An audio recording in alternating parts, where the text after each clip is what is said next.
There is not a good chance. I would love it for this to okay. I don't. Is it working?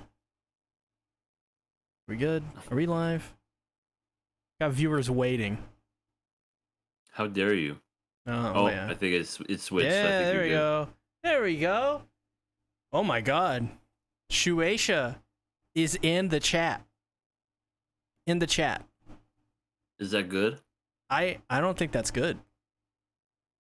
I think that means we're gonna get a strike. Fuck. Ah! Welcome to the King of Anime podcast, everybody. It's time to get litty like a titty. No cap. Can we get like a petition going? Seriously, like, to stop this. It's been 3 weeks. Like the first week I thought like I could just weather the storm. It'll blow over. Second week I'm like, okay, no, maybe it's like something he has to like. He's running on fumes and now he's still doing it. Like, guys, please help. No, man, come on now. It's time to get litty like a titty. I can just imagine SeaTactics is that guy that goes to the bar wearing socks with sandals with his hat on backwards, just going, hell yeah. Hello guys. Dude, Fred Durst is back. Fred Durst is back. We can do that now. No. He didn't even have a hat. Yo. Maybe KOA should do a cover of Nookie. I don't Who would know. sing it? Well, I mean, someone. Not me. We could just re-record the video, and like we could be like the cameos. We get Fred Durst in the video. Just be like, I don't know. I don't think that would be a good idea at all. What? Fred Durst is like massive, dude. We get 1 million views.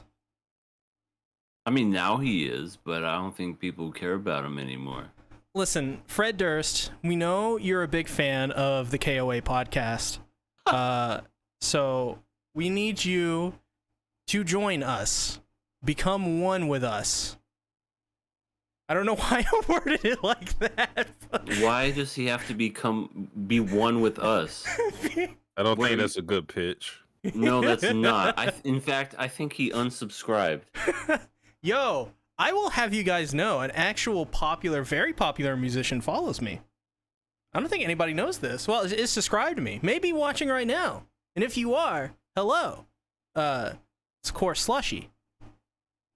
I thought it was Denzel Curry. Dude, Denzel Curry did a fucking amazing cover of Bulls on Parade. I know that. She was awesome. Anyways, this is the King of Anime podcast, the show where we kill and pass things. It takes 2 or more passes for a show to get passed. That means we like it and we want to see the next episode. It takes 2 or more kills for it to die. That means we don't want to see the episode anymore. Tonight, we got a little bit of a special segment called Echidnut's Gauntlet. He's not here tonight because I didn't allow him to be on. But he said he would join in the future. We're better than him. We're just, way better than Echidnut. Way better. I mean, he's probably watching this. So, I apologize, Echidnut. Mitchell. From his penthouse. He's probably like literally like in like a spare room, like in a very small room, and he's like, damn right, I'm in a penthouse. Yeah, with the wine and everything, the robe. Yeah, dude. Candles. He doesn't candles. He doesn't need a mansion. He just needs like a room. And he's stroking a cat. It's not the only thing he's stroking. Why-o? Okay. You know, Mitch. Come on now. You know he's doing the stroking of the other kind. Anyways, and we're not talking about the health condition either. Co-hosts, introduce yourselves. It is everything animated, and I'm just glad we made it to another week. Another week of insanity soon to come later in the show. Cannot wait to discuss and go over. Well, as for me, I am Satsuki the Savage. I I've been keeping up with my workouts and things like that. So getting my body right.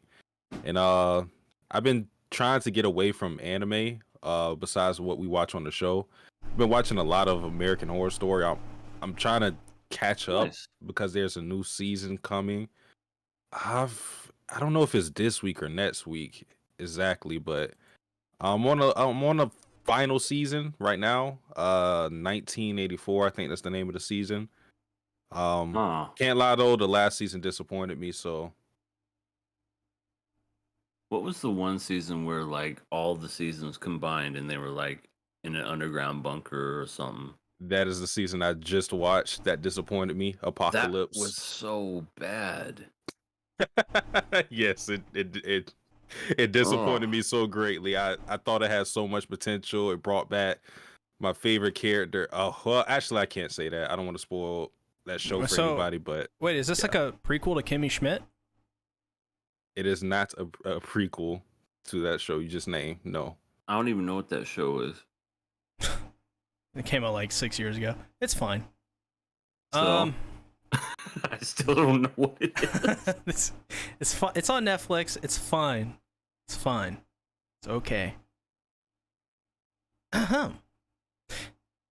Hello, everybody in the chat. What's going on, QRW6? Frederick Grandison, which I think is an actual alias for Fred Durst. So that may be Fred Durst.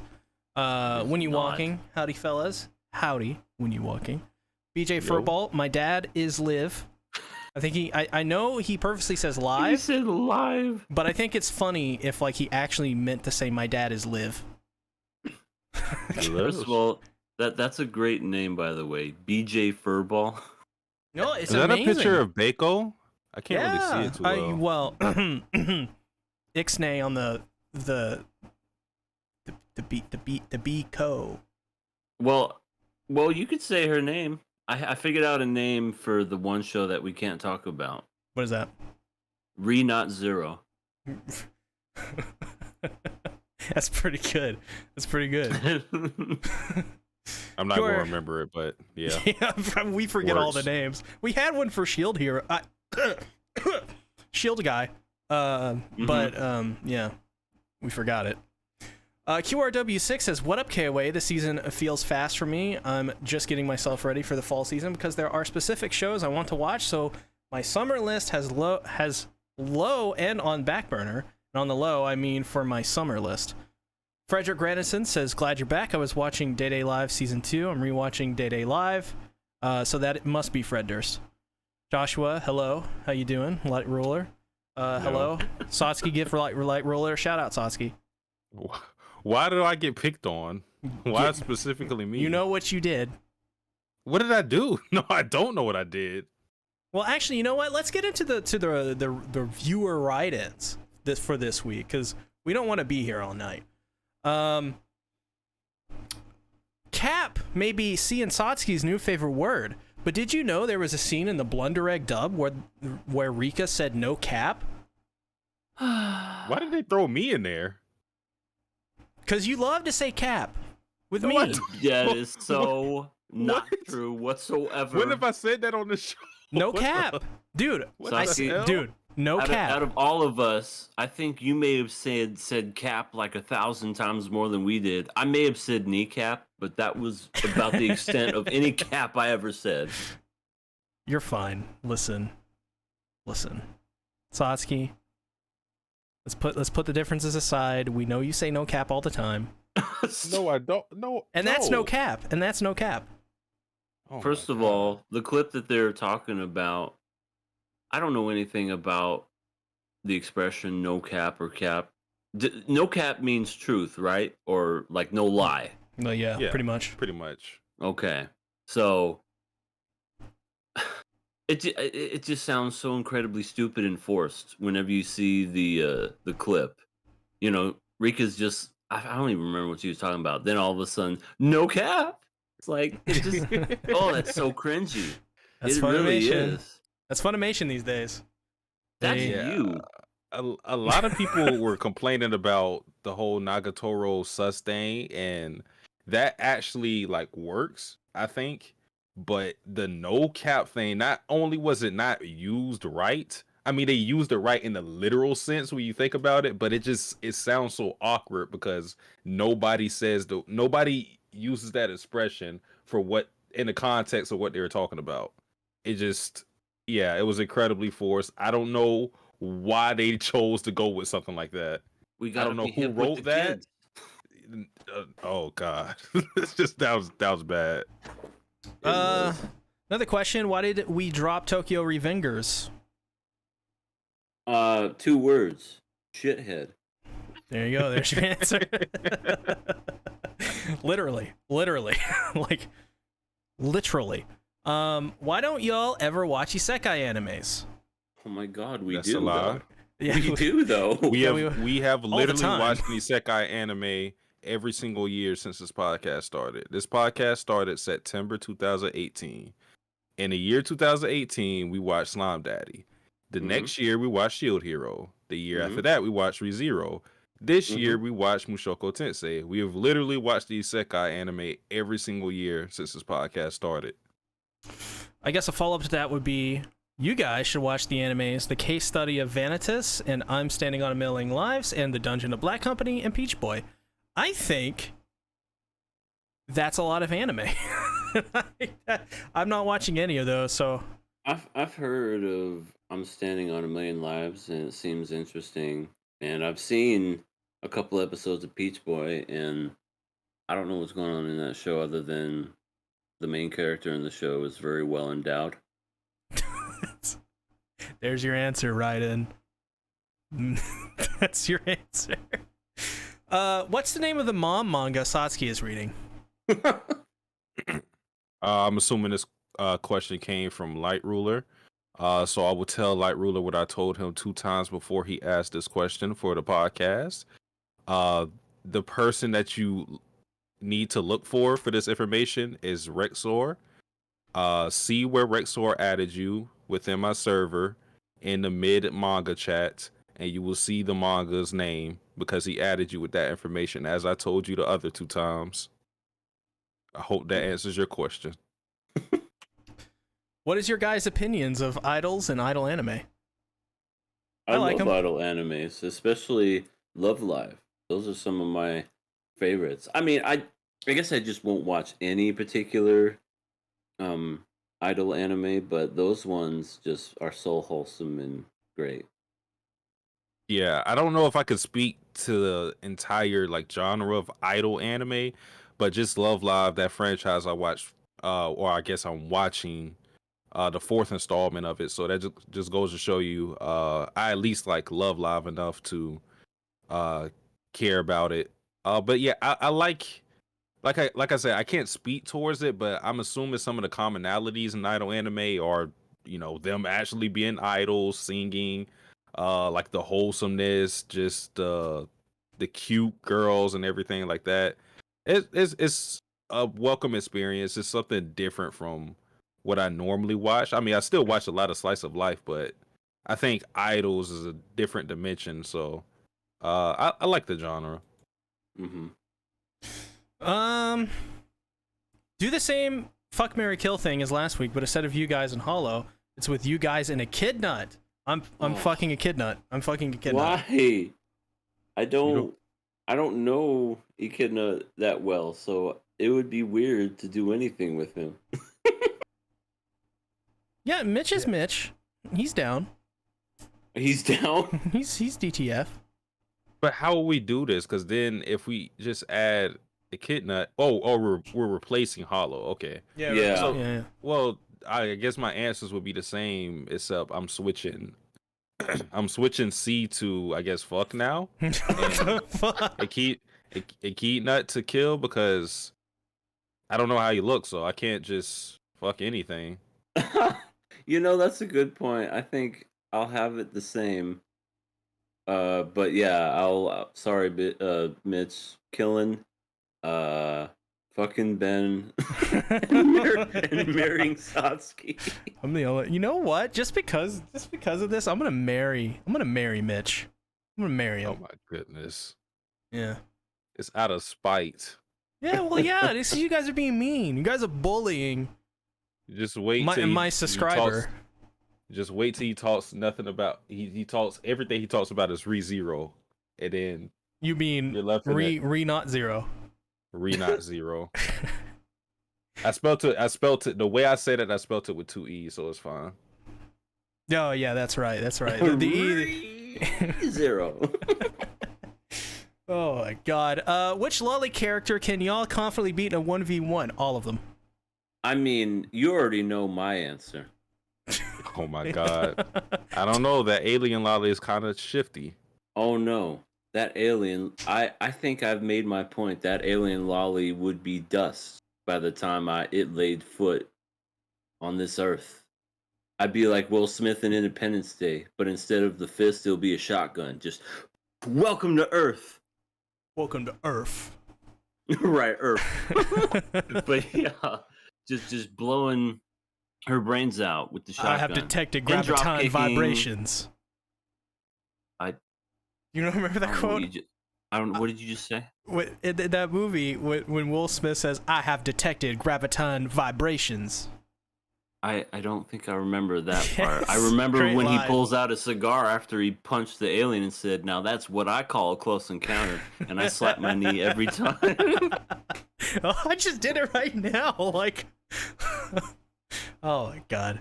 Next question. What are recent things that have made you guys mad about the anime community? For example, two that have made me mad are the reaction to the Attack on Titan ending, and the movement of Full Metal Alchemist stands to overthrow Fruits Basket at the #1 spot on Mal. Those two annoy me quite a bit for varying different reasons we talked about in one of the last podcasts. But I guess for me, I just never understood the Ishozuku reviewers drama. It just seemed like a YouTuber that got mad and wanted to get sick his fan base on something, or Reddit as well. So, it is what it is. I don't know if there's anything recent that has made me mad about the community. I mean, those things that he named about the Attack on Titan and Full Metal Alchemist stuff, that's not really recent for me. And it's something that I kind of just like don't care about anymore. I guess I could say this is something that's always existed within this community, the Kakegurui community. They have this issue of where they force you to like ships, and this exists in a lot of community. If you don't like a certain ship, you'll get attacked in that community. That's something I always never liked, and it's something I've been seeing recently, just being on Twitter and other social media. So I guess that's it, but it's not really that big of a deal. I don't really notice these things. So that's a good thing. Maybe I'm just like oblivious to a lot of that stuff. It's probably social media. I try to stay away from all the Reddit posts and stuff like that. But a thing I guess that really does bother me, and that's just with anyone, is the absolute how easy it is for certain fan bases to just spoil shit without even thinking about or even taking into consideration other people haven't seen it. Like the freaking episode could have just dropped and it's like, oh, that person just died. And you're like, I didn't even get a second to watch it. But I already know this person's going to die. So when that happens, I'm not going to be upset about it. So, Yeah. I guess things like that. Real quick, catching on some of the comments. We're kind of done with viewer write-ins there. If you want to write in with the Google Doc. And we'll get to that. Let's see. Mention the Sony buying out Crunchyroll thing. Have you heard about that? I sure heard about did. Mm-hmm. It's very interesting. I don't know why they approved that, but yeah, I know. Well, it almost. Well, they probably think it's just like any other streaming service, like Netflix or whatever, and that's probably why. But I personally wouldn't have approved that because, in terms of the anime industry, it's kind of got a Sony has a stranglehold on it now. So yeah, they don't have a few left. I mean, do they own Aniplex and all those other Yep. like little? They do. So they basically have a monopoly over it, huh? They pretty much do. They have all the big ones. So Sony's pretty much going to be controlling everything that we watch as far as anime. That's interesting. Well, I mean, yeah, yeah, kinda. We shall see. We shall see. Yeah, it's interesting. All I can say is fix your fucking website. Yeah, Funimation sucks. They really do. God. Not as much as Sean Schimmel, but nearly there. See, I wasn't gonna go there. Fuck you, Sean. Oh god. We're joking. Right? Of course. Shueisha's gonna come back.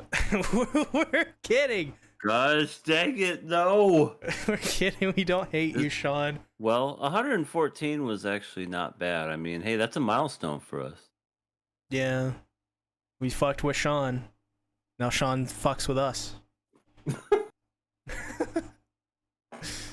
All right. Let's talk about it.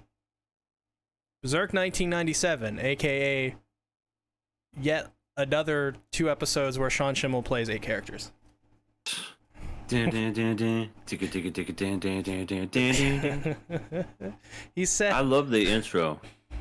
yeah, tell me why is I wouldn't say a great song, but it's a great opening song. It really is. My favorite Sean Schimmel quotes in episode 7 and 8 were, "Shouldn't we strengthen our defenses?" and "Enemy raid!" Those were pretty good quotes. Yep.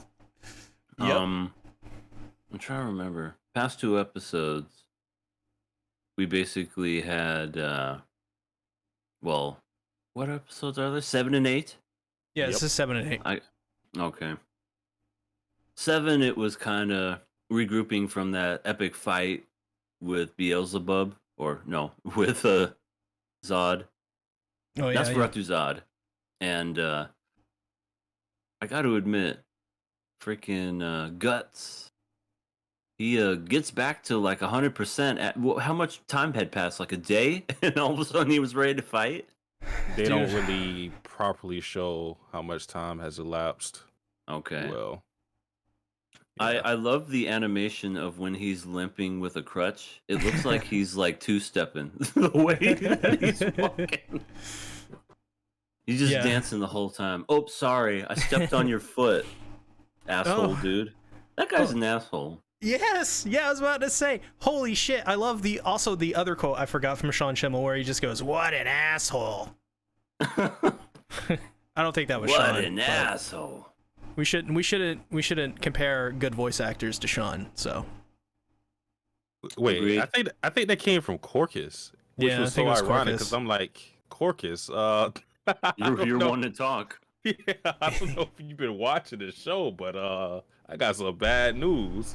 Well, I mean, they're all assholes in their own ways, to be fair. Like, yeah, even Guts, who's just, you just kind of want to give him a hug sometimes. I wouldn't say the he is an princess asshole. is an asshole. Well, oh, yeah, that's true. She's a princess. She's about as mean as, like, I don't know, fucking a pillow. I mean, know.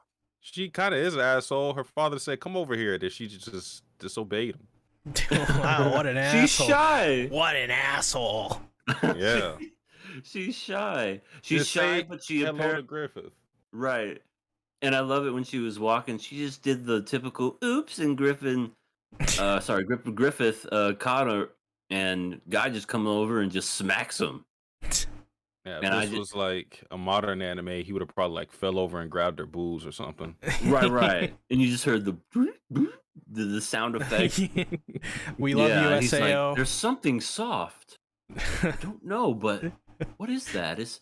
Oh my god! You gotta double check. You always gotta grab it again Right, squeak. because you're not sure. It's really soft. It's Are these boobs? Huh? No, they can't be boobs. I think we gotta go back for a third. She's stuffing potatoes underneath there. Oh my God. Then the girl has to have the delayed reaction and punch him eventually. Yeah. Right. Which and he goes 1,000 feet in the air. Yeah.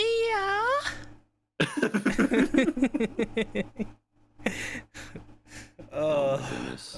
He die.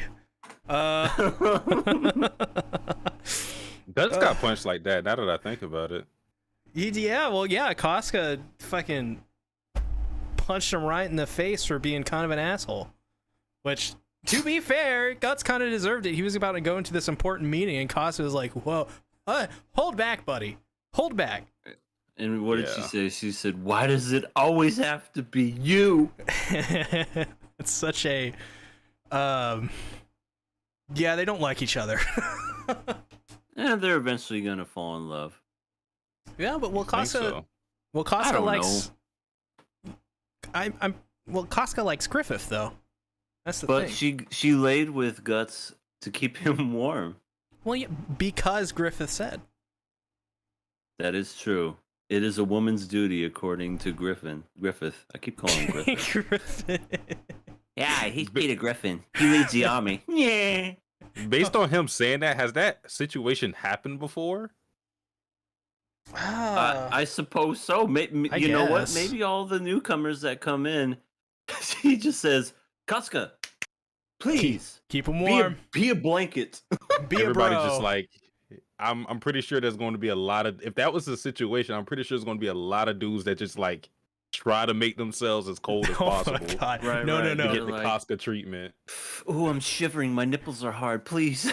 Oh my God. No. Casca has to lay down with Corcus, and Corcus just goes, "What an asshole." He just says that to everything now, huh? Okay. We're not making that his catchphrase. I don't know. I think it could work. Frickin' he just does like the be that's all, folks, but instead he just punches through and goes, "What an asshole." Oh yeah. But it's just what an asshole. So Lightning Eagle. So EA, what do you think about the Band of the Hawk getting more involved with these kingly people and the politics going on behind that? It reminds me a good amount, in a way, of Game of Thrones, where, you know, people are getting more comfortable and a lot of dissensions starting to happen now. Towards the end of episode 8, now there's that freaking short guy who's bald who looked extremely slimy and conniving. I'm not slimy at all. He looks like a Bailet. He really does. He really does. A walking Bailet. And he was just kind of just like insinuating. It's like, well, accidents happen in the forest. You know, a poison arrow can just get launched into the forest and people die randomly. You can't hear a murder in a forest if nobody's in the forest to hear a murder. Exactly. And the other guy's just like, yes, that's a great idea. So he's definitely manipulating him into doing this. Yeah, it was just kind of funny, like how he was acting like a Paul. You're like, you're insinuating that I killed him. Yes, you don't have any morals. Like, why are you acting like that's something you wouldn't do? After he suggested that, you did the evil laugh. What the hell? Right. He said that if he became like general or whatever, he said that he would never bow to someone like that. Never, ever in a million years. And then he's like, well, go ahead and kill him. You suggest I kill him? What? And he's like, oh, no, just make it an accident. Oh. Well, in that case, I know, it was really kind of goofy in that sense, where it's like, you're okay with saying you'll never bow and that you never agree with someone like that, but you're against killing them. Okay, I see where your morals are. Yeah, just gotta make sure it's an accident. He doesn't want to murder him. He just wants him dead. Yeah, that's yeah. It's like, well, you can't have your cake and eat it too, and especially people that are that strong, it's gonna take a lot more than just a toast to your health, and then just drink, and then he dies on poison. It happens to some of us. You know, you never know what you drink. You know, it hasn't happened to me. Well, I'm good, or I'm glad. Different. Yeah, you're built different. Oh my god.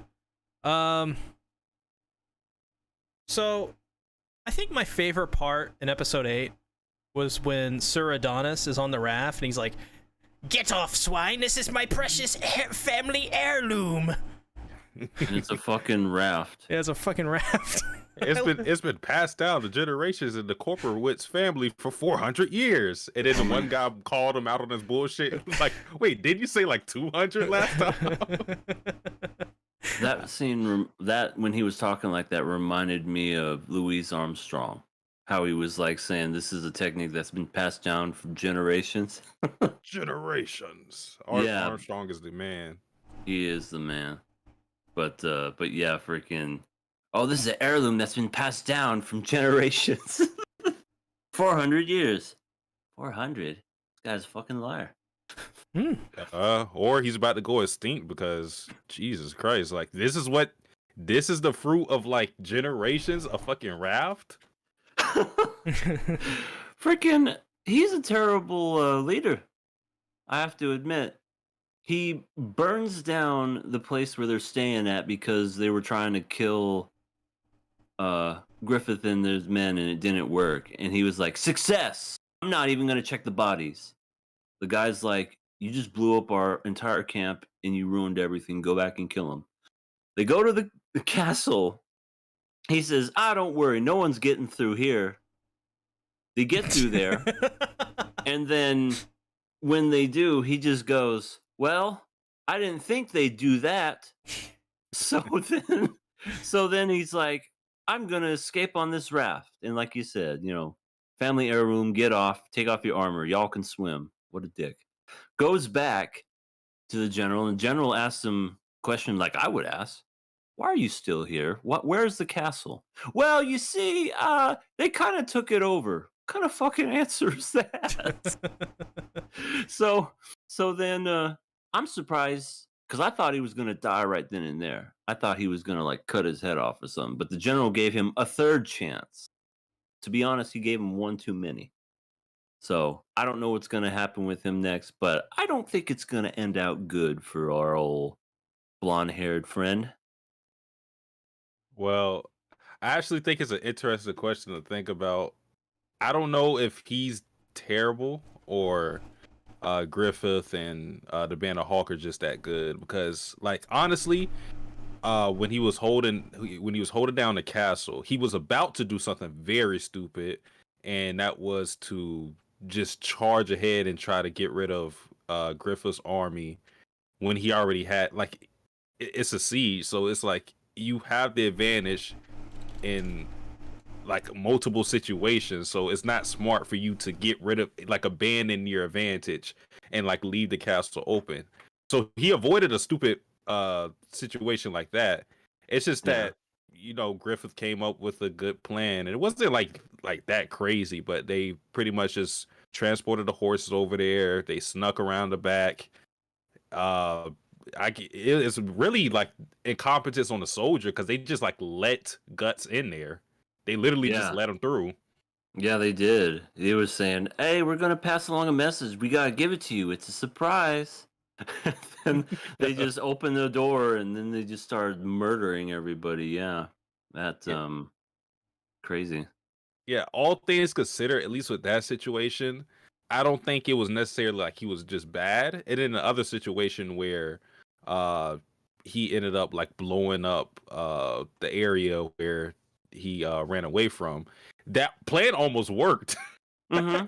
It almost worked. So he's not really bad. It's just that these guys just have plot on their side, or they're just smart too. Right. It's just the way that he sounds and the way that he acts. He almost kind of sounds like arrogant, like nothing will ever happen to him and that everything he does is right. Oh, And it just definitely seems like that to me. But you're right, because that was a clever plan to just hook up the horses to the rope and just zip line them across the river. Yeah, I mean, they fucking took that fortress like it was nothing. I feel like Sir Adonis is though like one of those like he's such a buffoon that I like I would almost feel bad if he has to die. Cuz I'd be like, "Oh, but I kind of want to see him just, be an asshole." What an asshole.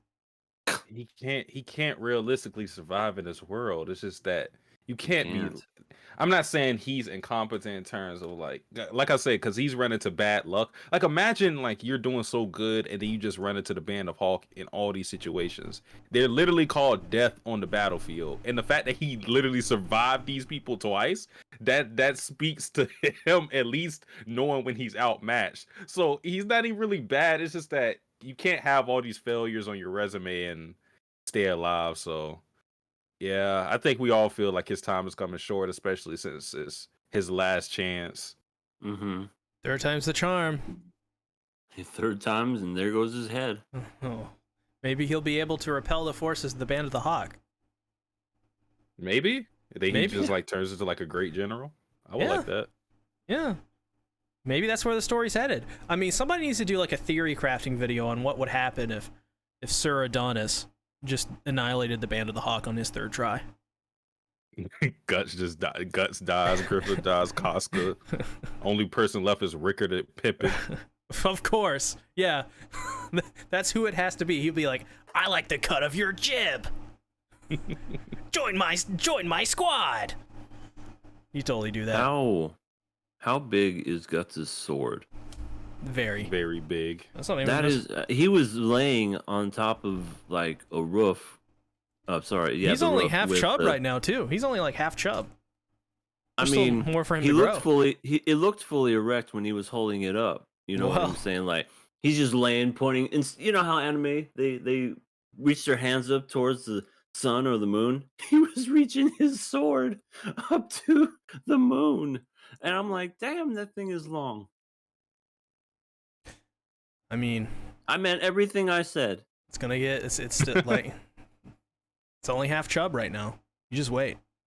I mean, that sword is as big as he is. Like when you look at it, it's huge. In fact, I don't know what YouTube channel it was, but they recreated his freaking sword. Oh, They had somebody recreated lift that the Dragon sucker Slayer. up with two hands. I'm like, how can he lift it with one? He's incredibly strong. He's incredibly sexy. Well, I think C is watching this show for a different reason. He's watching the Griffith shower scene very differently than we were. Oh God. That's what I wanted to mention. The whole bridge scene, or not bridge, castle scene. I think that is filler. Actually, Really? I don't think any of that happened in the manga. Huh. Yeah, I thought it was pretty good. yeah, because what was that? That was episode 7, and I think that only adapted chapter 6 and 7, which was just when you had the asshole who stepped on Guts' shoes and Mm-hmm. all of that stuff. So it didn't. Yeah, I'm pretty sure all of that stuff is anime exclusive things. Huh. I liked it.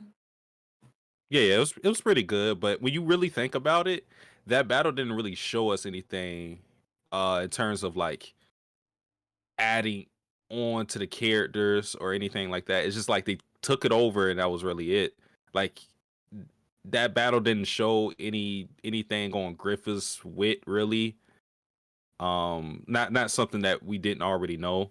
It didn't show anything about Guts. Like the last battle kind of showed us that Guts cared about his the Band of Hawk, but this didn't really show us anything significant when it came to the Band of Hawk. It just showed us that we got another failure for our boy. All right. Any final thoughts on Berserk 1997's episodes 7 and 8? I did notice that Guts is now real chummy with Griffith. He calls him his friend now. He wanted to murder this man the first time he met him, and now he's calling him his friend. But I remember the first episode, he said that he'd never forgive him. So I'm curious to know what that thing was that made him absolutely hate Griffith so much to the point where he's just never going to forgive him. But at one time, he thought of him as a friend. Too So, sexy. He's that's too sexy. interesting. I mean, Griffith is a freaking dreamboat. I'm not gonna lie. Like all the women, I know that's another thing. All the women that were like, "Hey, isn't he a dream? He's so cute." One of the voices was Misty from Pokemon. I heard it, and I'm like, "That's fucking Misty." Same time period. That's cool. I just thought that was neat. Hearing Misty go, "Griffith is such a dream." I think Sean was in Pokemon. He might have been. There's a reason why we don't remember him being in there if he was. He's got to catch them all. He's got to catch all the talent. I'll say I enjoyed these 2 episodes. Yeah, we got a little bit of expanded on Guts and Griffith's relationship, how Guts sees him and how Griffith sees him as well, because Guts asked him the question, why would you sacrifice, or not sacrifice, but why would you risk your life to save me? Like, I'm just a soldier. And it seems that Griffith has a deeper relationship with Guts than anybody else, because it doesn't seem like anybody is this close to Griffith. In fact, I think that was what Ricker or Judah said, that they feel like they're starting to drift away from him because of Griffith getting more acquainted with everybody, rising to the position as Count and everything. He's spending more time away from the Band of Falk and moving up in the political area. So, yeah. Mr. Denny brings up some stuff. He says in the manga it's explained how Guts lifts huge swords basically since 6 years old. Wow, I slurred all those words. Basically, since 6 years old, he has been using adult swords, so he got used to using big swords. And as well, Berserk 97 is made by the same people that made Pokemon. Well, there you go. That explains that. All right. Let's move on to Sonny Boy. Check my notes. Episode 5. Another episode of not knowing what the fuck is going on. The big boob teacher did nothing. She did nothing. But as well, the best part of this episode, the go old glasses. That was amazing. Oh yeah, that was pretty funny. Yeah, that was cool. The only thing she did was turn everyone against our main character for some reason. I don't know. Yeah. It's crazy. Well, the best part for me was when Nozomi said, never ever trust the word of a large-breasted woman. Yeah. All the nutrition goes to her boobs. Yep. That was the first thing I wrote down in my notes. It's so funny. And then she's like, "You're blushing. I could see it." I mean, she kind of had a point, at least within Sonny Boy. Yeah. Because I don't know what her goal is. I don't understand how she rallied everybody, because it's not like she's inspiring people or like lifting their spirits. She's literally like, "There's no fucking hope.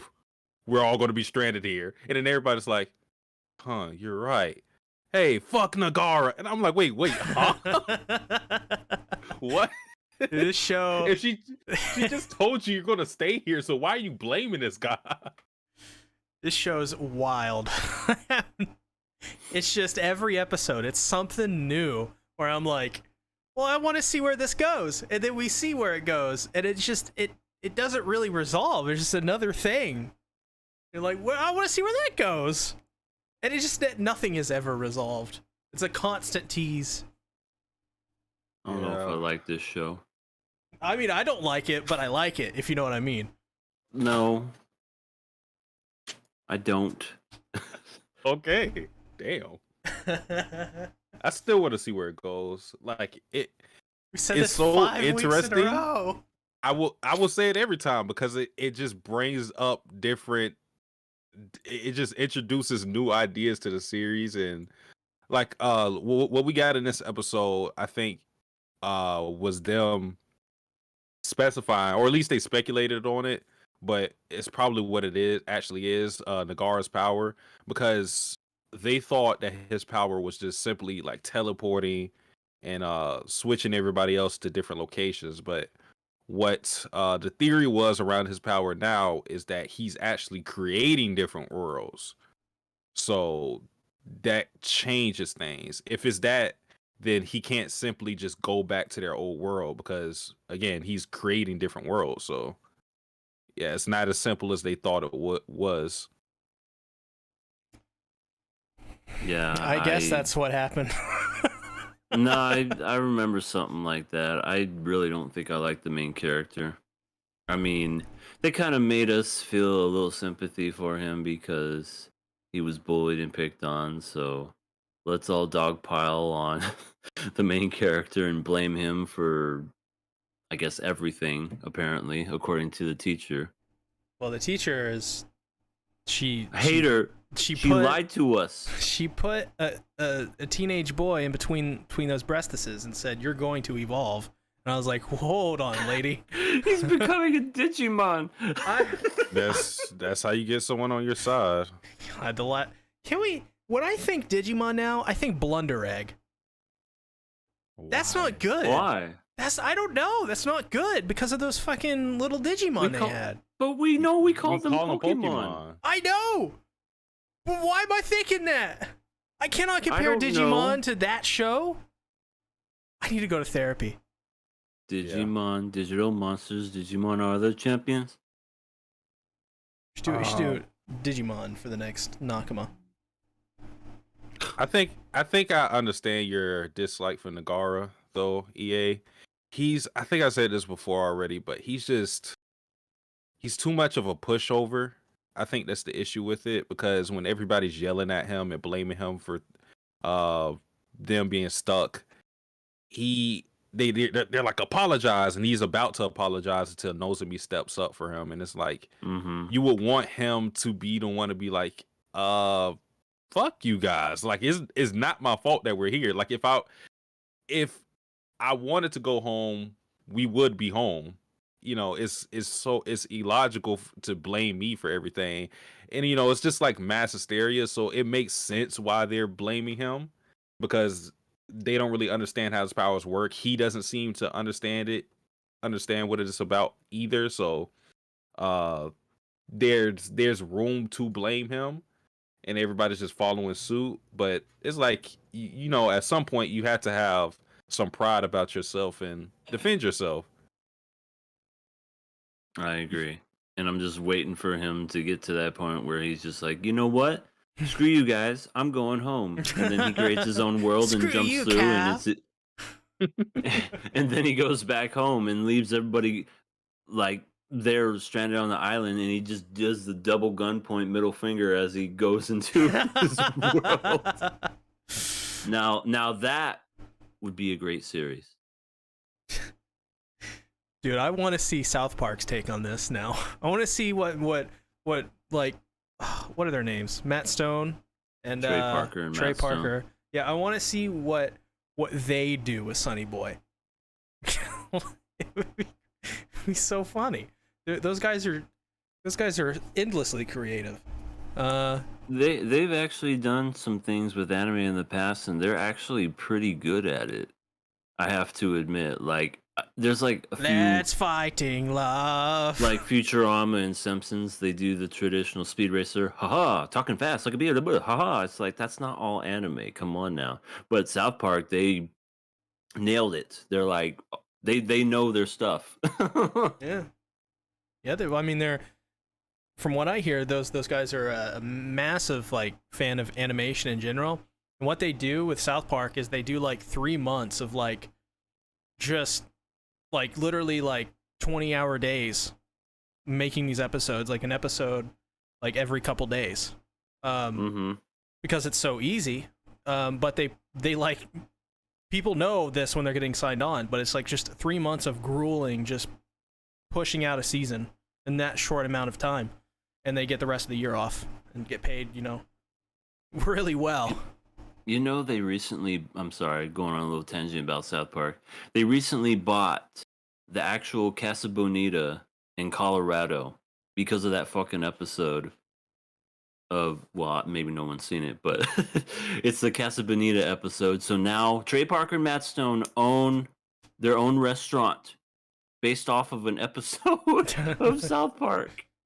Not surprising. They're massively rich at this point. They can do what they want. But yeah, I mean, this show is just really weird. I thought it was weird when there was this mouse, like a literal, oh my god, like mouse that undid the clothing of main girl, and I was like, what is this? Chew. Yeah. And then it's just like it's in the hamster wheel. This world, like they don't even bother to explain what the fuck is going on. Like I firmly believe whoever is writing the storyboard for the show is on PCP. They're on really? something. Because this is not normal stuff. Like I don't know what's going on. This show is extremely trippy.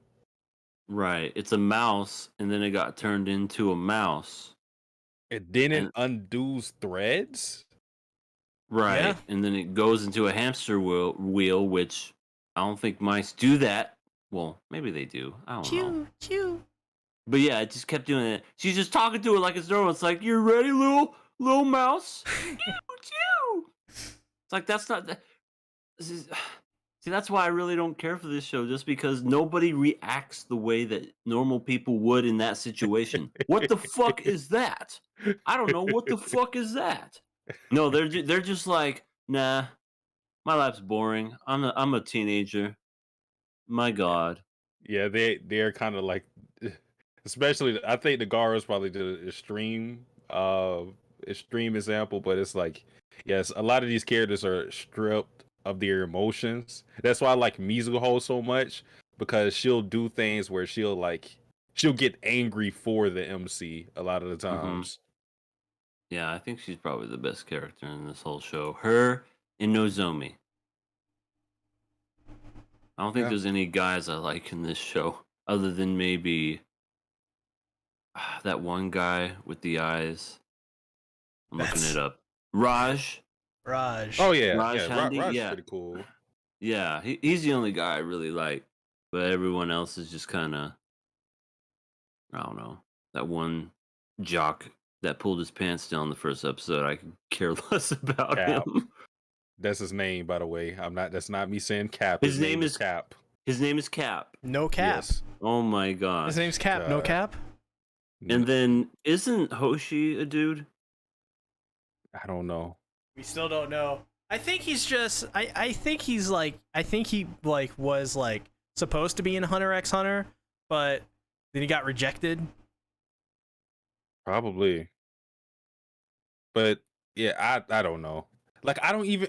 Hoshi is just such a big mystery, because the way they give Hoshi screen time, you would think that they're up to something malicious, because they'll have like this. I mean, first like the appearance, like they have the fucking star right below their eye. That's already like huh, It's a okay, red flag. yeah. But then they'll have this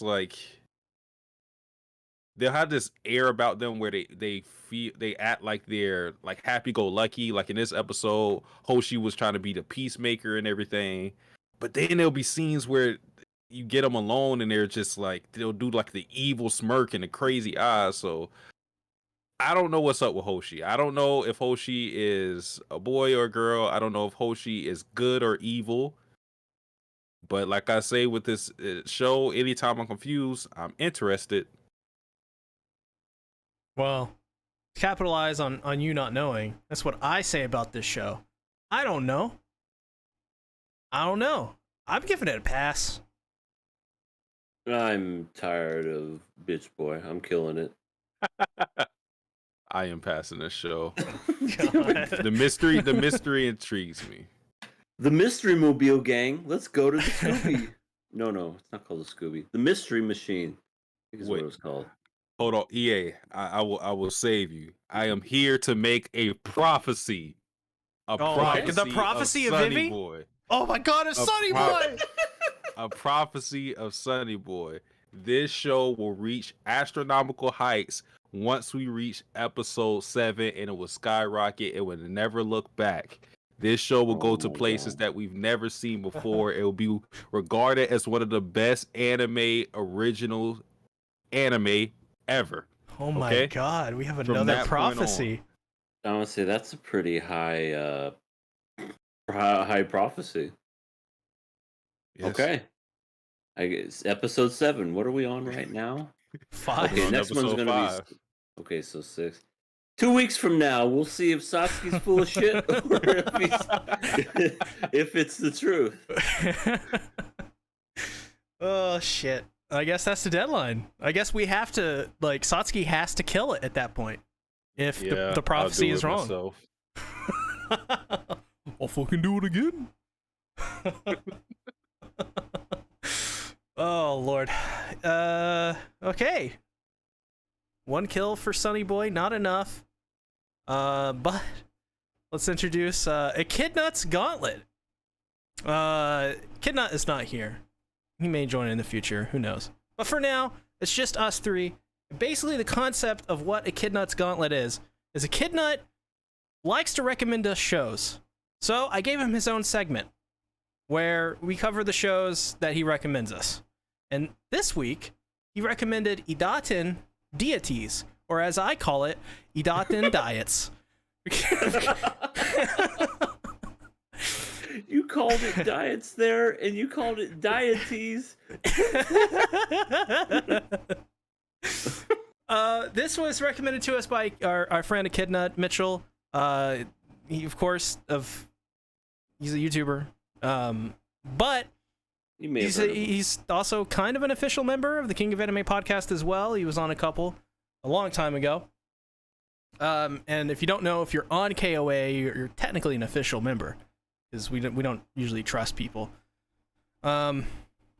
Just anybody willy-nilly. But the point of this this segment is actually interesting. I thought just instead of doing just covering another show, what we're gonna do instead is each of us are gonna cover 1 episode of the show.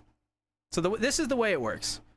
This week, for this series, Satsuki will watch episode 1. Everything Animated is going to be watching episodes 1 and 2, and I'm going to be watching episodes 1, 2, and 3. We are going to be talking about our respective episodes, but after, well, I guess it doesn't matter, but we'll talk about generally the other episodes as well. And we all will assign a pass or a kill to it. If it makes all 3 passes, it passes Echidnut's Gauntlet, and Echidnut wins. If not, he loses. That's it. So it takes 3 passes. It's difficult. That's why it's a gauntlet. You got to get through everybody. Can't have 1 failure. So if it fails it, EA right in the middle, tough shit. Idaten diets, not good enough. So, with that being said, as well, we're not going to be covering this show every week, by the way. unless if he recommends us a show we really enjoy, then we'll probably cover it week to week. But let's talk about episode 1. Let's let Satsuki talk about episode 1 of Idaten Diets.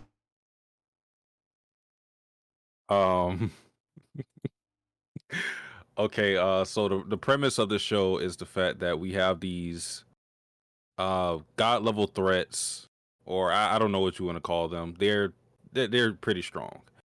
But because the demons have been sealed, they are out of practice because this is 800 years after they've been sealed by a lot of old people. Bunch of boomers. A bunch of boomers, as he says. But because we were in this period of peace, 800 years is a long time, so it's understandable why these people become complacent. They've been out of practice with the exception of Reen, who was witness to the sealing, so she has an emotional connection to it. But she's trying to take other people under her wing. I'm assuming she's going to get the other two characters, but for now she has Hayato, who he trains, he does his thing, but he kind of doesn't see the point in it, but he still does it. So they have at least two people that are taking the threat of the world ending because of these demons seriously. But because you have other people who aren't, we saw in this episode that if the demons were to come back some way somehow, they would be fucked because they only have two people who are ready to take on the challenge. So this episode was just establishing the world, establishing where the characters are in terms of their strength and everything. Because, like I said, it could be more characters introduced, obviously, but for now, it's just Reen and Hayato. They are the ones that are standing in between the demons destroying the world and the world staying in a constant state of peace. So, yeah, the first episode we had this scientist guy revive another old demon that was trapped in ice or something. They like thawed him out, which I don't know how they thawed his ass out, but okay, all right. Like I don't even remember like how they thawed him out. They were just like, okay, he's free. All right, do your thing. They were pissing on Oh my god, their Don't eat piss the is yellow just, snow. Like, that warm. Godly, like their diet must be bad for their piss to be that hot. Idaten diets. Yeah. All right, so that's why we got the name. But yeah, the demon was free. He was pretty tough for the other two who were fighting. I don't remember their names. Let me look. It's Paula and I don't know how to say this guy's name. Easley? Maybe? I guess. Easley? Whatever. But yeah, we got guy with glasses. He's smart. Yeah. And then we have Paula, kind of happy-go-lucky, goofy. But yeah, they weren't able to take down the demon. But we had Hayato, who had his training finally kick in, and he destroyed the demon. Then he chased after the scientist guy, destroyed his airplane or his jet, and that was pretty much the episode. It was just like I said, establishing the world. We got the fight between those two characters, and then the last scene was the most disturbing because it kind of came out of nowhere, where we just had the rape of the nun. And yeah, that didn't have any significance really. I guess they were trying to establish that the world is fucked up. Um, but yeah, that was odd. My feelings on the first episode, I think the show is just side, side, nah, nothing to write home about. It's just whatever. All right, EA. And I took on the responsibility of episode 2. Everything Satsuki said was correct in episode 1. I fact checked it. No, I'm kidding. But yeah, pretty interesting. Episode 2. We have Rin or Reen, whoever. She is training with Hayato. And I guess the way that she trains these people is beating the ever-loving shit out of them. Just like pounding on them and until blood comes out of their face and every organ. I don't get it, but hey, That's one way to train someone, I guess. Yeah, but I guess it's because they are, and what we found out in episode 2, they are these Idaten deities or diets. um, that's how they have to be trained, is to get the shit beaten out of them. And I guess they're created. They're And Rin just Saiyans. reached into this portal and pulled them out, and then just trained them that way. I'm like, okay, that's one way to do it. Sure. Easley and Paula, they come there. I guess Easley was training under Reen, but quit because obviously, why wouldn't you? I would hate getting beat up every day too. But he wanted to come back to train, and Paula never trained before. She had no idea what was going on, and Reen just absolutely punches right through Paula. Well, almost through, I should say. But you saw like the hand go right through the chest and everything, but didn't go out the back. And she just flew. And I guess Rin was like, "Oh, you only took one punch. It'll take you 3 days before you become healthy again." and she's just laying there, and he's just like, "Are you okay?" And she can't even speak. She's just uh. So that happens for some god awful reason. And then the next scenes that we see are, it kind of continues with I don't know what they're supposed to be. They're like these really bad army people. I don't know if they are Nazis or if they're a depiction of them. And they go around doing all these mean things. There is a blonde woman with a little beret that can lift a tank with her strength and throw it at people. She's that strong.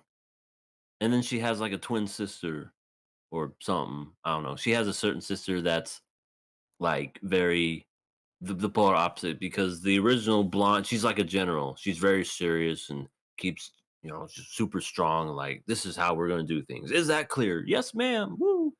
And then the sister's just, I don't know, adorable and cute.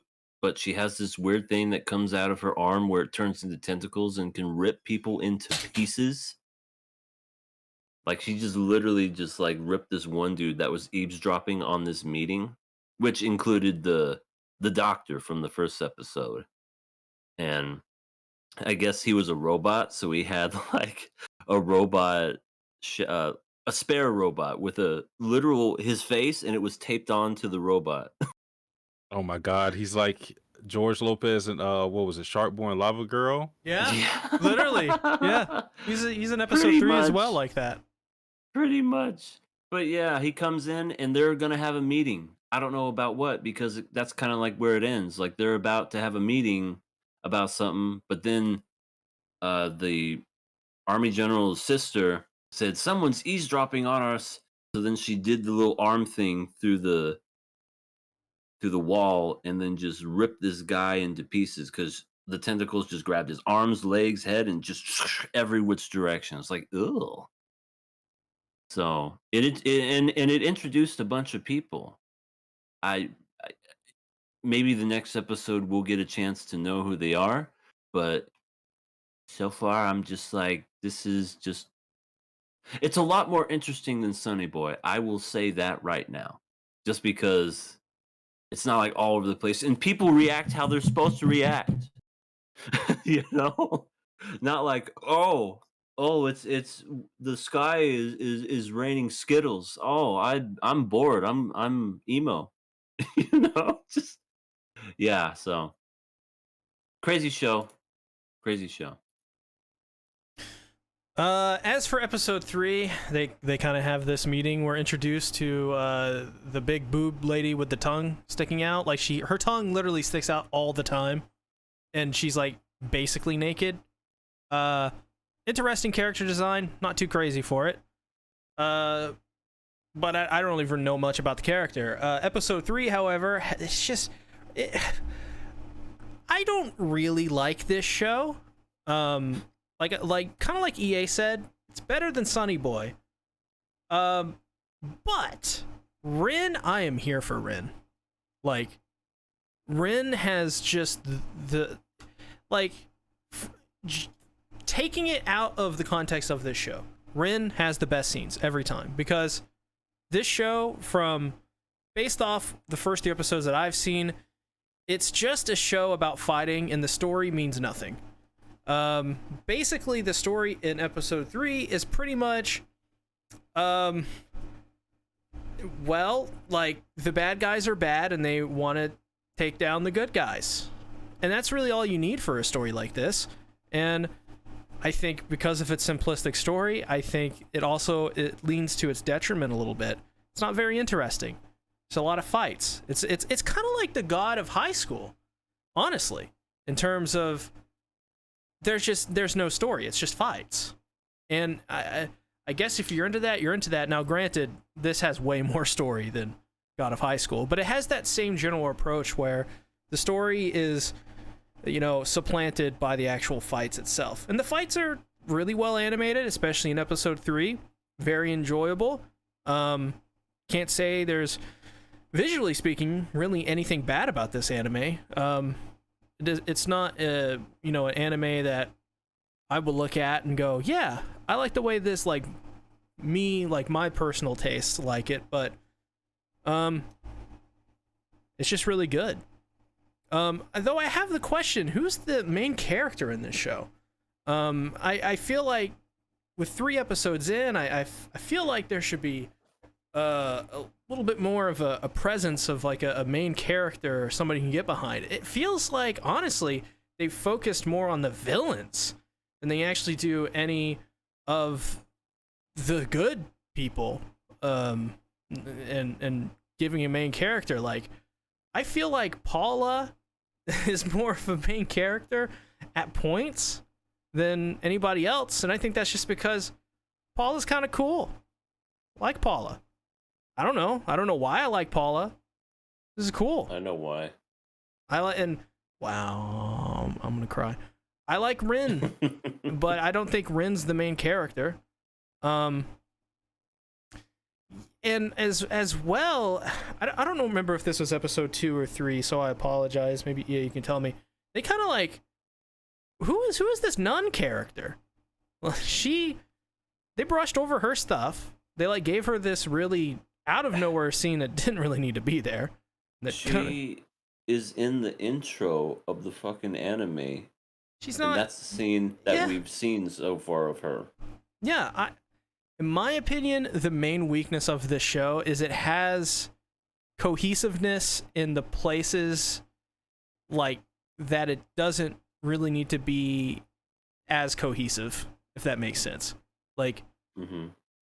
There's no cohesiveness in the story or the characters and their interactions. It just, I feel like I've been dropped into a world and I'm not really kind of getting it all.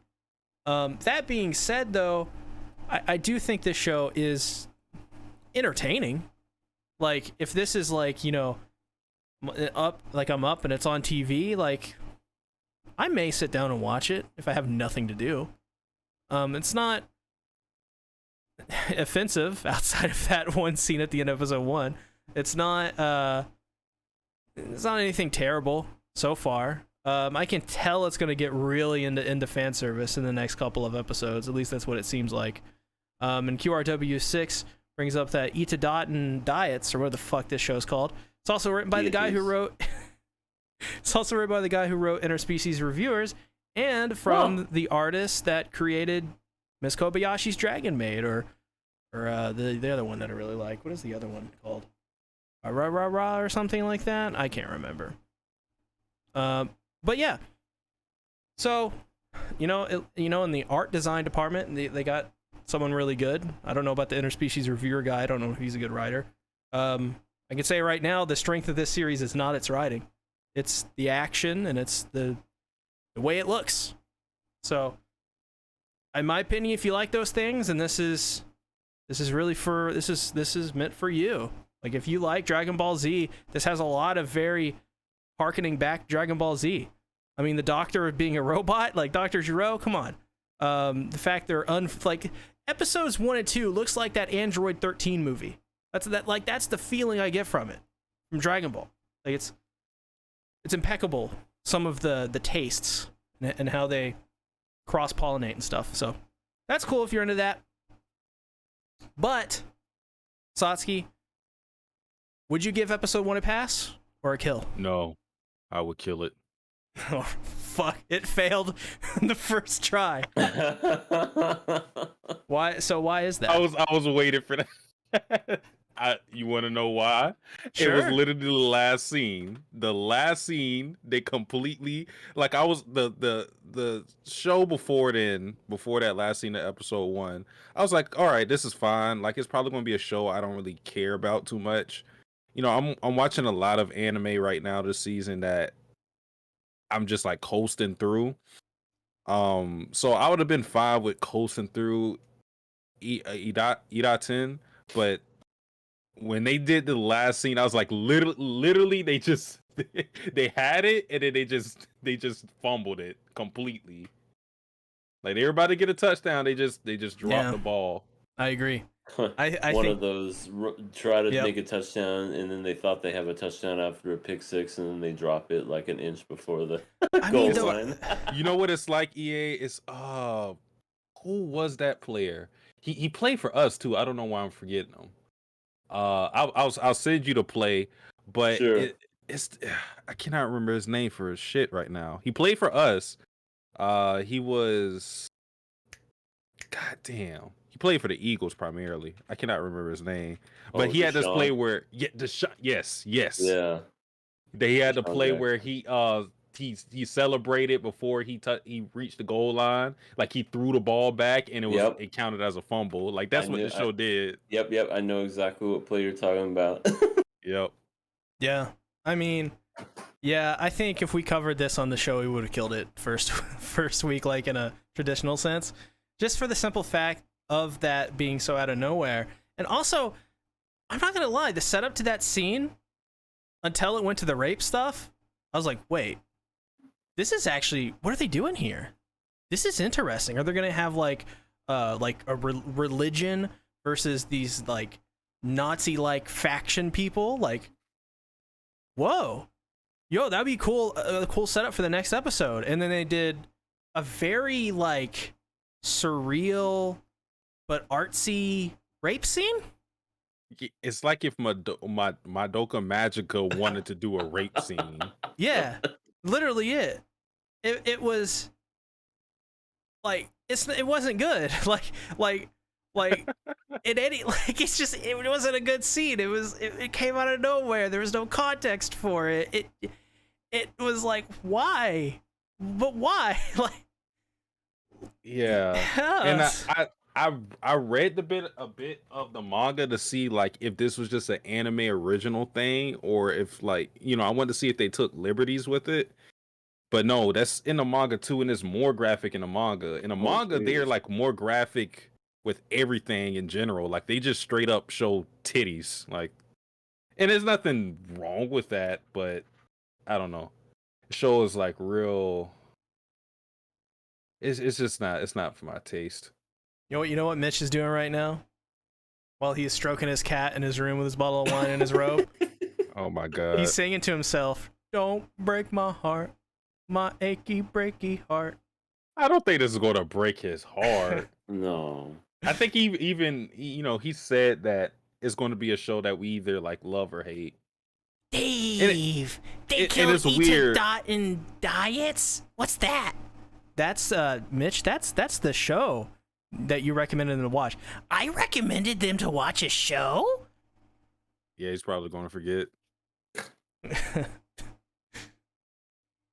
Yeah, I'm pretty lukewarm with this show though. Like I feel like if I wasn't watching all the shows I'm watching this season, maybe I'll be more lenient with it, but I'm kind of in the same position I was last season, not as bad, but you know, I'm watching 8 shows this season. So it's like for a show that I feel is kind of mediocre or just average, I don't really want to add on to that. So I'm being more strict. If I was watching less shows, I would probably be more receptive to continuing the show. But as it stands now, I'm already tired, so I don't want to add on exhaustion for this show. It would have to be an odd taxi level type of show. Yes. Freaking me overall, I probably I would have passed the first one just to see where it would have went. But by the second episode, I don't know. I wasn't really impressed where it was going. It's like, oh, a bunch of new characters that are wacky and have their own things, and I don't know. I probably wouldn't have cared if the show was dropped. To be honest, if we were dropping this show, I wouldn't have done nothing about it. So I'm fine with it. According to Frederick Grandison, speaking of Madoka Magica, it's Eri Kitamura's birthday. She voiced Sayaka Miki, so happy birthday, Eri. Happy birthday. She's Happy the birthday. raspberry. I'm just a little raspberry. Cakey. One day we're gonna do a Nakama Club over that movie, and it's gonna be glorious. We already did one over Madoka Magica. And That it was movie is Satsuki. great. That movie is great. It gave me exactly what I wanted.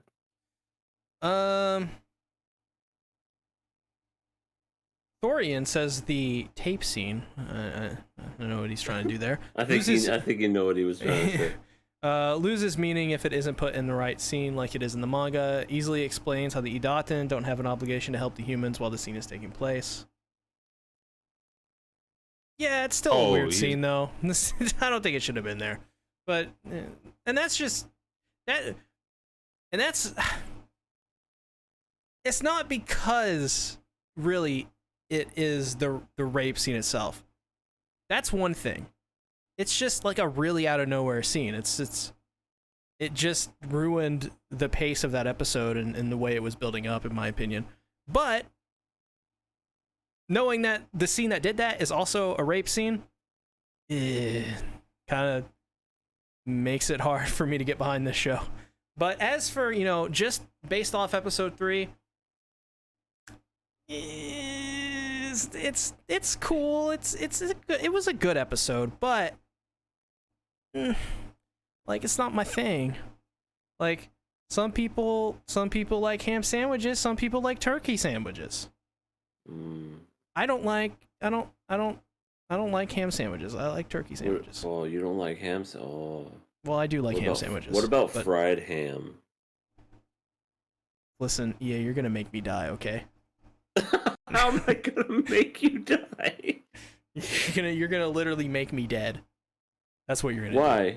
Because you'll die of greatness of the delicious food. Yeah, I will. But episode 3, yeah, I mean, once again, Rin's cool. Miki, boob girl, whatever her name is, with the tongue sticking out all the time. Interesting design. Character seems like what the design looks like, and that's just crazy girl that's half naked. Not my thing. I'm killing the episode. That's more my thing. I was gonna say, I think that's somebody that Sasuke would like. Yeah, we kind of fucked up on the episodes because if I would have got to her, maybe I would have changed my opinion on the show. I don't know if you would. I don't know if you would. I don't know. This is a weird show. It's a weird show. Not my thing. At the very end of episode 2 in the meeting, and I saw her design, and I went, "That looks like a Sasuke design." And then now you tell me she has her tongue out all the time and she's risque. Oh yes. Yeah. Sasuke would have passed this. It's kind I don't know. I don't know. Now talking about it. I don't know, Satsuki. I don't know if it's worth it. Like think about how things could have been different if C watches just the first episode, EA stays with the 2, and then I watch the 3, and then the whole experience is completely different. Because then C is like, well, this bad thing happened, but it could be some good in it. He's ignorant to the bad part. EA is kind of lukewarm with it. He's he could go to either side, and then I'm like, well, it doesn't matter. Fucking Miku's here. Pass. Oh my god. Well, I guess we all there killed you go, it. Satsuki. Yeah, that's what she looks like. Just with her tongue out all the time. Is it weird, trippy? In a sense, yeah. It's a little trippy with its colors. I think its color palette.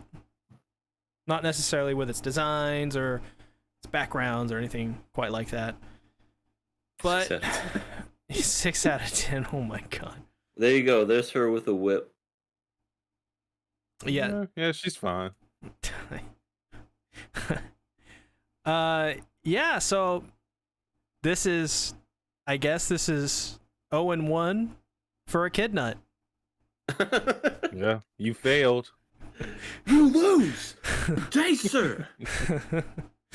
We'll see if for the next Echidnut's Gauntlet, if he's not too heartbroken by Satsuki's words, we'll see what he has next up his sleeve. Excited. This was fun, I think. Whatever you do, don't recommend Love Live Superstar to us.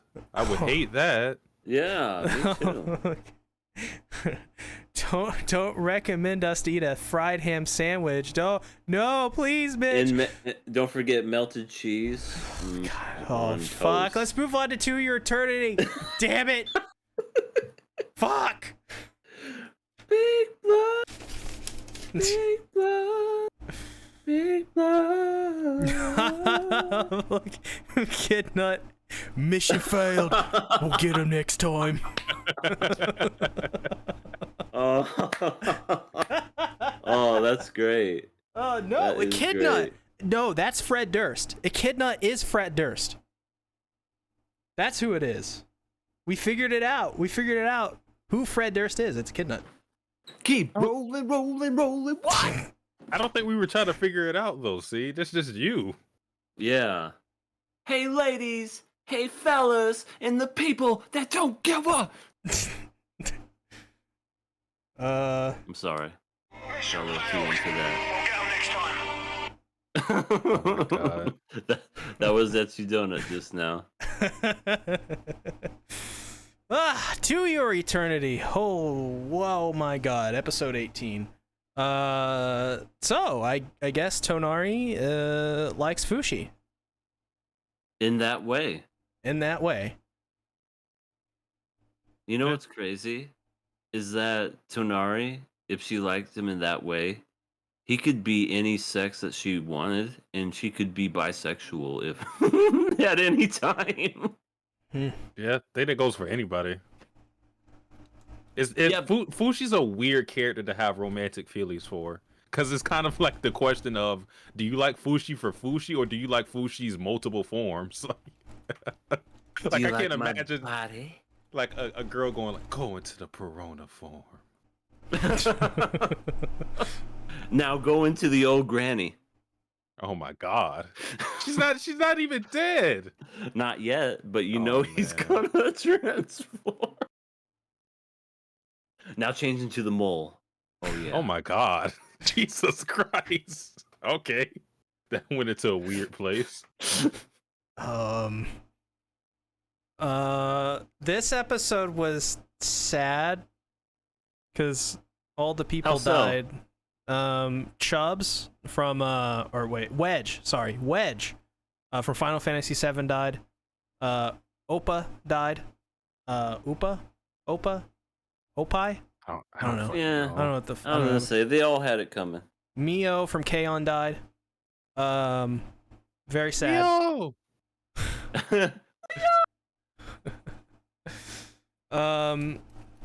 The Knockers, man, let me tell you, those they came up with a new horrifying form in the form of reanimated corpses. This was the freakiest shit. Like, this show is like kind of underrated in how violent it is. It kind of reminds me, honestly, in terms of like just the low, I don't want to say low budget, but the lower-ish kind of budget appearance of To Your Eternity. It reminds me of Berserk 97 in a sense. Just with how rough it is sometimes, and I think that roughness really translated in this episode. Like, you see, the first person to get transformed is a dead pregnant woman, and it is horrifying. Like, I cannot stress that enough. This is one of the more horrifying episodes of this series, and there have been a couple. I was expecting like the baby to burst out of her stomach and be a zombie baby looking thing. I was really gonna go, holy shit, if that happened, but Yeah. no, that didn't. I mean, don't get me wrong, they were still creepy and disturbing looking and whatnot. I'm like, oh no, Knocker zombies, holy shit. So now Fushi has to like puncture out each individual one, which is crazy to think. And yeah, those three kids, they got. They got.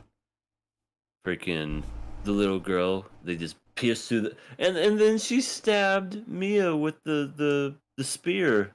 she's like, "Let me help you, little girl." Just right through the stomach, and freaking Big Boy just cut off his own arm, and Yeah. then it just Dude, that guy's a injected hero. into his. Yeah, he is, and then he died. Yeah, dude. Sad stuff. I know. Did you Actually, feel sad that they died, though? I did, because there were not very important characters in the grand scheme of the story, but they were fun. And I think, see, that's the thing. I feel like every death so far into Your Eternity has made me feel bad about that character dying. Whether it be Perona, whether it be March, or even characters like Gugu, and now these side characters. Did you feel bad about the announcer that got an arrow through the head? In a sense, yes. Because I was like, wow, he was in the middle of doing a thing. He's just doing his job. It's kind of sad. Like, he wasn't hurting anybody. Yeah, he had a family, man. That's true. All right, yeah, I guess I felt bad for these characters too. They're also kids, like, as well. And they were like, I told you they were gonna die. You They're didn't like- believe me. well, now at this point, I guess we got to ask the question: do you guys They still never kill children. Even though they did it at like episode 4. I know, right? That's what was so shocking about it. You're like, there's no way they're gonna kill these characters. I said they killed a 5-year-old with a bow and arrow, and you're like, you know what? Shut up. You don't know what you're talking about. Eat the black jello, EA. I will. Num num num. Do you guys still think they're gonna kill Tonari though? Oh yeah. Oh yeah, absolutely. Yep. All right. 100% confirmed. Did Yeah. any of y'all see the preview for next episode? I saw it. I did not. I spoiled myself. Yeah, that was a really bad preview. But all I know is the next episode is probably going to be one of the best. Not for me. I mean, Oh my god. I know Terrible episode already.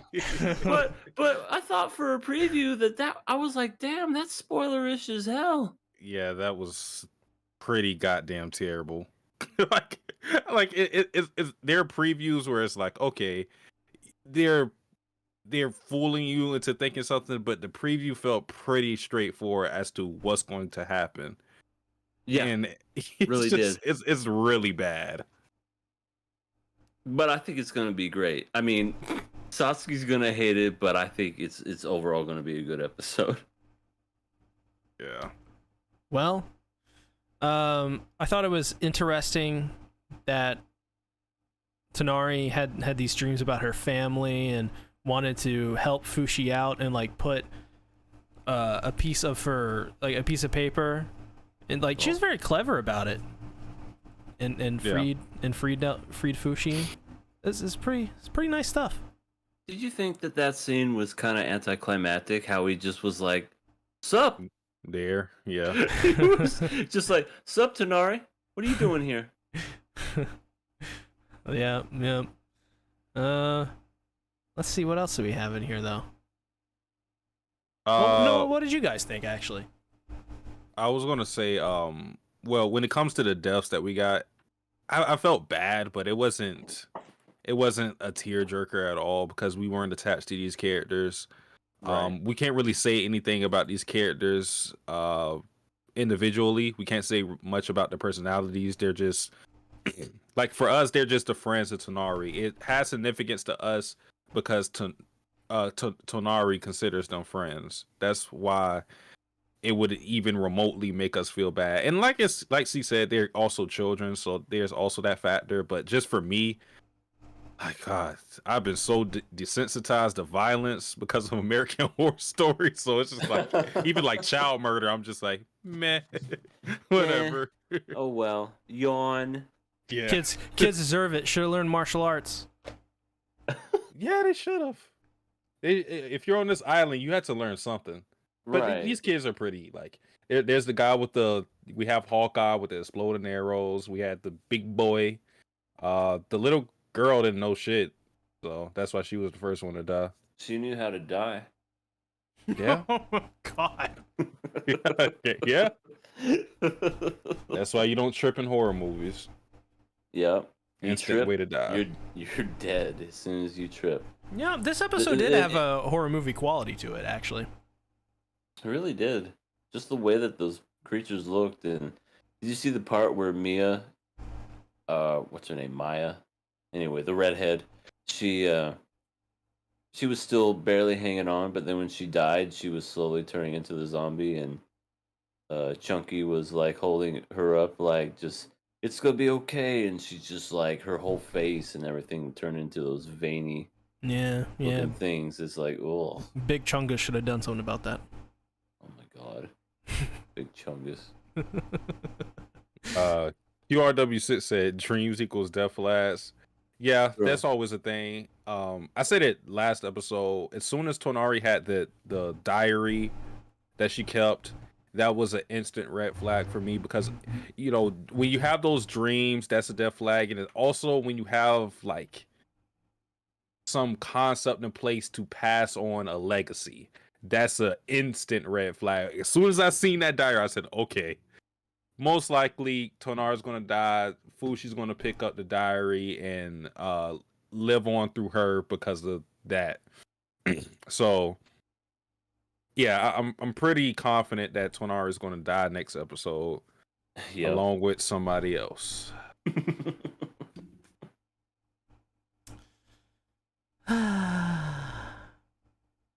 I don't want Tonari to die.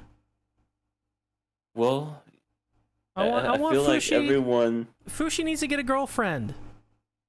I feel like everyone that Fushi has ever known eventually dies. I mean, At do we some even point. know if Fushi? We can't even say Fushi's straight or anything because he's just an it. Right. So, he's like I Slime don't- Daddy. No, because Slime Daddy was, He was a he dude. he originally was a dude. Like he is an it now, but he originally was a dude. So Well, Fushi is originally the Rock, so that means he's a Dwayne Johnson. So he's a dude. Rock is Oh my God. non-binary. he's a literal fucking rock. He's not. Dwayne The Dwayneson. Rock. Right. He's a rock, not the rock. He's rock hard, but he's not anything else. Oh my god.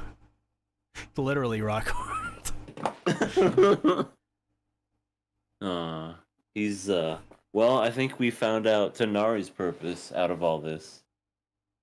She's the What is side that? chick. Oh my god. Wait, who's the main chick? Wait, how did she go to side chick that quick? Like, who was the first one? The one that said that she wanted to marry him on the island the second she saw him with the kid. You know, the really old woman. She's like, Oh, "You want to get married?" That's his first love. Oh, the MILF. Mm-hmm. Well, she The wasn't gilf. exactly a MILF. Yeah. She was a super gilf. Oh man. Well, let me ask this: what value does Tonari have as a usable form? Because in my opinion, she has no usable values. She's smart. That's maybe, but from what we've seen of these forms, it's always something physical that he gets from it. Like, this is why I was saying, like, when the question of would he be able to use Hayase's form if she were to die, like, I was like, even if that's possible, I don't think the show would do that, just because it would make some of the other forms that he already has useless, like Perona in particular, because Hayase is, I don't know if we could say she's stronger, but he can use the Perona form for archery specifically, and just fighting in general. And it's like, why would you use Perona's form when you have Hayase's, who seems like she's stronger? So like, when it comes to Tonari, I don't know what he could use for this form, because it's not like Tonari does anything, like excels at anything. Yeah, goes I don't Super really know. Saiyan. I mean, okay, so who's more usable, Tonari or Sean? Wait, the Sean. fuck? Please don't tell we're making a. Just go ahead. It's Tonari. Tonari is more useful than Sean. No, Yeah, but- that's not what.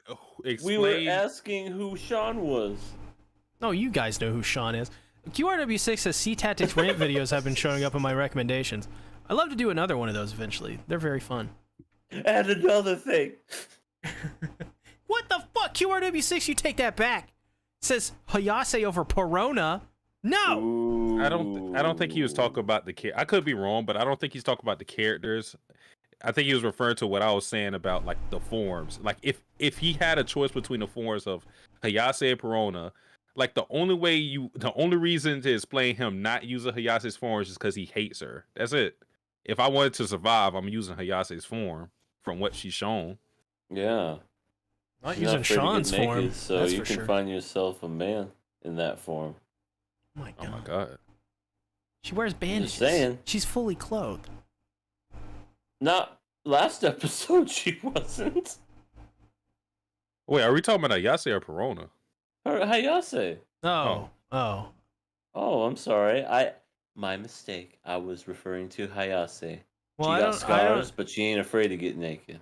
Well, I don't know if a man is that horny to go after someone who looks kidding like me? Hayase. If a man is desperate enough, they'll Well- look past those scars. Well, we know Satsuki would, but most of us are sane individuals on this planet. I'm not. But I'm not talking about- desperate. I just love her. What I was, yeah, Well, what yeah, I was well. saying. We'll see about that, bud. What I was saying is, anyone that's desperate enough will look past those blemishes, Blemishes. stretch marks. They'll go ahead and they'll be like, "You're everything I want, girl." She's literally got crazy fucking eyes. Not all the time. Yeah, she looks happy when she's happy. When she's doing something psychotic. Okay. What the fuck is wrong with you people? Am I the only sane person here? This is literally no cap. What the fuck's going on? I mean, it's a you're one to Yase. talk. There, SeaTactics. Whoa. You like freaking Vladilena. Yeah, Vladilena, a sane A individual. war criminal. A war Yeah. criminal? Yeah. Really? Yeah. She what? went against her. She went against her uncle's orders and disobeyed her. She Disobeyed is- him. Never a war criminal. I mean, disobeying orders is pretty bad, especially in the army. Yeah, she literally gave like the 86 like a whole bunch of weapons unorthodox. So like, come on, you can't do that.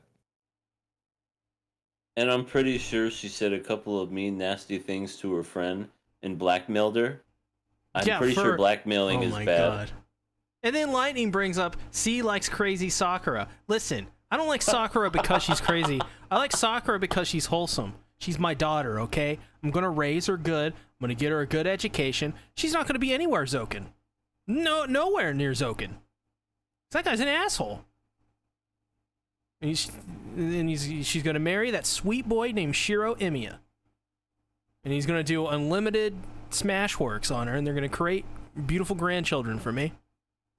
It'll be great. And you say we're crazy. I didn't do shit, okay? I'm the sane one here.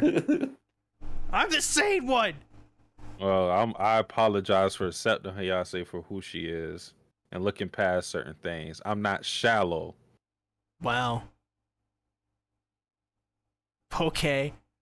Frederick Randison, have you seen Fina Pirate Princess? I think we were asked this before. I've seen this name. I've heard of this show. It's actually produced. It's a Crunchyroll original, and it's premiering on Adult Swim. It's got a decent rating. It looks nice. It looks like a production IG. Hey, yeah. I can notice their art style from a mile away. This looks very arte-ish. And you know how much I love arte. Yeah, I Never- know. I have a friend that's watching Arte right now. Resquiat in poce. Ezio adatore. What does your friend think? They like Arte. I'll say exactly what he said. He said, "I'm on episode 1 and I love her character. She doesn't need a man." Yeah, hell yeah, she doesn't. Yeah. Fuck men. She's gonna chop her own boop off. Chop Yeah, that had to men- be one of the greatest character like introductions in the first episode, where she was literally going to chop off her own breast just to be an apprentice. She chopped off her hair, said, fuck this hair. She's like, and now for these pesky boobs. She would have bled out. Been in a lot of pain. She was willing to give up those breastises just so that she could be a man. She don't need no man. She's amazing. You gotta think about it. It's not like her ambition is to be an apprentice. She wants to be a legit artist, but she would do that just for a chance. So that was a pretty cool way to introduce a character. Hey, she fucking picked up that bag of clay and fucking moved that shit. She used nothing but her back and just took her legs out of the equation. The wrong way to pick up anything. Dude, she got that death grip too. Holy shit. Yeah, she does. That Vulcan death grip just and then the person passes out. Dude, we remember so much about this show. What the fuck? Yeah, it was a good show. Season 2 win. I don't think it's happening. Yeah. If it ever does happen, we're watching it. I wonder who I'm going to change my Avi to once Hayase bites the dust. It's gonna be the new girl I showed Schnoz. No, I would no. I don't like Miku. What about Schnoz? Who's Schnoz? It's my profile pic. Fuck no. What the fuck? What the fuck did Schnoz ever do to you? He didn't do anything to me. He didn't do anything for me either. It doesn't. Yes, he's cute. Is he though? Okay. He's adorable. No comment. Dude, Schnoz. His name is literally a giant nose. Because he is literally a giant nose. It's funny. He's cute. Okay. You're gonna. I think it's going to be either a Love Live character, probably Cuckoo, or the other girl, or maybe Homura from Eden Zero. I really like Homura. Is Cuckoo the exchange student? Yes, she's the Chinese student. Mm-hmm. Love Cuckoo. But I do want to say before we close things off, I did like the conversation Tonari and Fushi had in a cave where they were talking about gods and demons, and it's kind of like, you know, since Fushi has no concept of what a god is, when Tonari was talking about, well, the guy in black, you know, it sounds like the way you're describing him, it sounds like he's a god, and she's like, you know, she has to try to make this make sense for Fushi, so she's like, well, God is like pretty much like a strict parent or something like that. And then Fushi's like, well, he's not my dad because he does not like the guy in black. So like I thought that conversation was interesting. It gave Fushi a sense of like what those concepts are and like how he feels about the guy in black, because it's just like this relationship where it's like he begrudgingly has to be in it. So yeah, that was pretty cool. All right. Well, what are we giving this episode of To Your Eternity? We gotta pass it. There's literally 2 more episodes left. Yeah. I'm also passing it. Man. I'm sorry about that next episode. Yeah, I mean, I knew it was going to happen. Like, good things don't last forever. And we both know hearts can change. My heart will never change for Ayase. It can. That's why Axl Rose says it can, not it will. It says it can. Can change. Standing in the cold November rain. It can, but I don't think Satsuki's going to change his mind unless he finds a new flavor of the month. I mean, like, I will like a character more than Hayase, but like what could she do to make me change my mind? I don't think she could do anything. She does the most out of character thing next episode. She just opens up a bakery shop and just invites everyone over and is like really nice and happy and doesn't hate anybody. Yeah, it's perfect. That would be pretty disappointing. She becomes a permanent resident on the island, and she becomes a great leader. That could happen, but I'm hoping that she kills one more person before she heads out. Damn. Well, I guess we come to the end of the show. Another great week of KOA and another great week of outros. EA, where can they find you? You can find me over at Everything Animated. I recently came out with a video. I came out with a Conquer's Bad Fur Day 20 years later retrospective video. Check out that video. Give it the love. I worked really hard on it. So please show up there. I have a Twitch, Everything_animated. Have not streamed in a while, and I'm bad for that, so I'm sorry. I've mostly been following Lightning Eagle whenever he goes live, and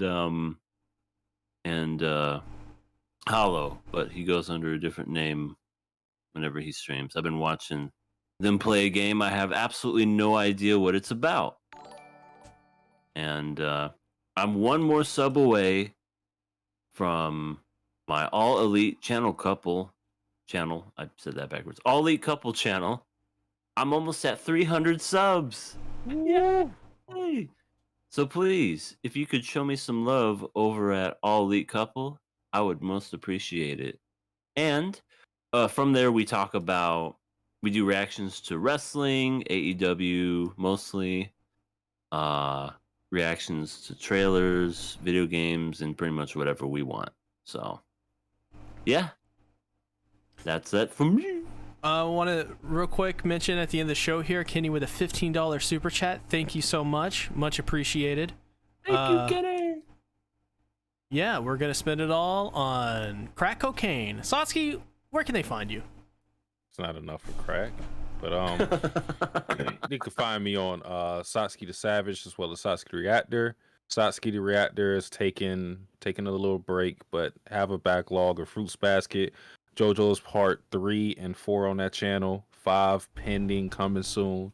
On the main channel, I talked about this for at this point maybe 4 weeks, but it's definitely happening now. I didn't know where I was going to be at with it, but next week I'm going to have a string of videos, nothing but Fruits Basket videos for the entire week. So Monday through Sunday, nothing but Fruits Basket videos.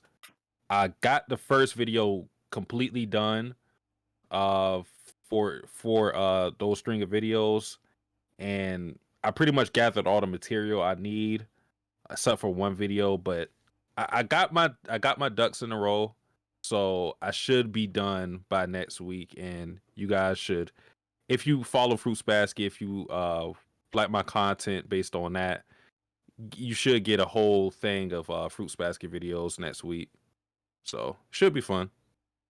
As for me, still dealing with some IBS flare-ups, so Webtoon's channel on the can't really focus on it right now because dealing with an IBS flare-up, but this week hopefully should have out a Jujutsu Kaisen video, just talking about why I like it so much. This was a recommendation for my community tab to do. So, yeah, decided I would finally do that recommendation. I'm working on it literally every day as much as I can, and I think it's turning out really well. I'm trying a lot of different things with it. Just trying to be more laid back with my approach to videos, not be so super analytical every time. And yeah, by the way, not doing Dragon Maid anymore or Slime Daddy anymore. That's just because I don't have the time anymore to do that. But as well, it just didn't really, do that amazing. But it is what it is. Anyways, thanks everybody for watching. I'll see you guys later. Have a good day. Bye-bye.